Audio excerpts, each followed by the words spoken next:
যে আকাঙ্ক্ষা সেই স্বপ্ন পূরণ হয়েছে। আমাদের প্রান্তীয় নেতা গণপ্রজাতন্ত্রী বাংলাদেশ সরকারের মাননীয় প্রধানমন্ত্রী জনাব তারেক রহমান এমপি, উপস্থিত সম্মানিত নেতৃবৃন্দ, সম্মানিত মন্ত্রীবর্গ, আমন্ত্রিত অতিথিবৃন্দ এবং বিএনপির এবং অপর সহযোগী সংগঠনের সম্মানিত নেতা কর্মীবৃন্দ, সম্মানিত অতিথিবৃন্দ এবং কর্মীবৃন্দ, আজ এই কিশোরগঞ্জে মাননীয় প্রধানমন্ত্রীর প্রথম সফর, প্রথম আগমন। এই কিশোরগঞ্জ এবং হোসেনপুর এই দুই উপজেলা নিয়ে আমার নির্বাচন এলাকা, এই নির্বাচন এলাকার সাধারণ মানুষের প্রত্যাশা ছিল, আকাঙ্ক্ষা ছিল মাননীয় প্রধানমন্ত্রী কিশোরগঞ্জে আসবে। আপনাদের সেই আশা আকাঙ্ক্ষা পূরণ হয়েছে, হয় নাই? হয়েছে। ওনার প্রথম সফর, আমিও এই নির্বাচনী এলাকায় প্রথম নির্বাচিত সংসদ সদস্য। দীর্ঘ 31 বছর পর আমি আসনটি উদ্ধার করেছি। আমি আমার নির্বাচন এলাকার সকল শ্রেণীর জনগণ এবং আমার পক্ষ থেকে মাননীয় প্রধানমন্ত্রীকে আমি প্রাণ অভিনন্দন এবং শুভেচ্ছা জানাই। কিশোরগঞ্জ একটি অবহেলিত অঞ্চল। মানুষ বলতো গোপালগঞ্জ আর কিশোরগঞ্জ, গোপালগঞ্জে কিন্তু গোপাল আছে, কিশোরগঞ্জে গঞ্জ আছে, কিশোর নাই, সব কিশোর পালাইছে।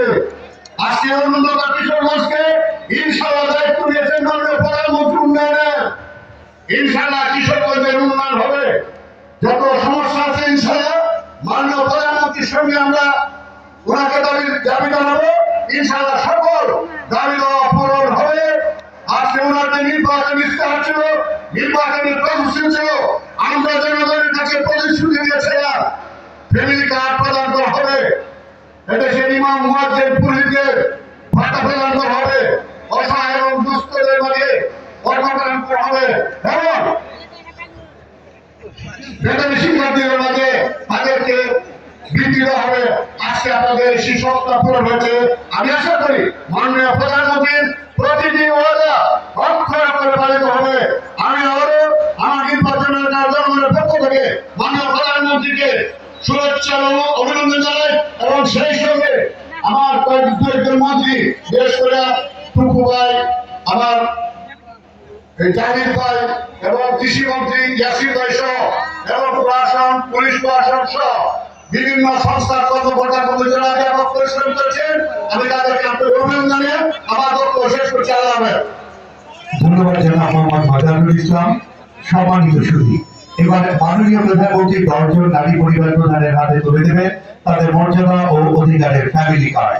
সবাইকে একে একে কার্ড গ্রহণ করার জন্য অনুরোধ করছি। আমি নাম ঘোষণা করছি, তার সাথে সাথে এসে প্রধানমন্ত্রীর কাছ থেকে আপনারা কার্ড গ্রহণ করুন।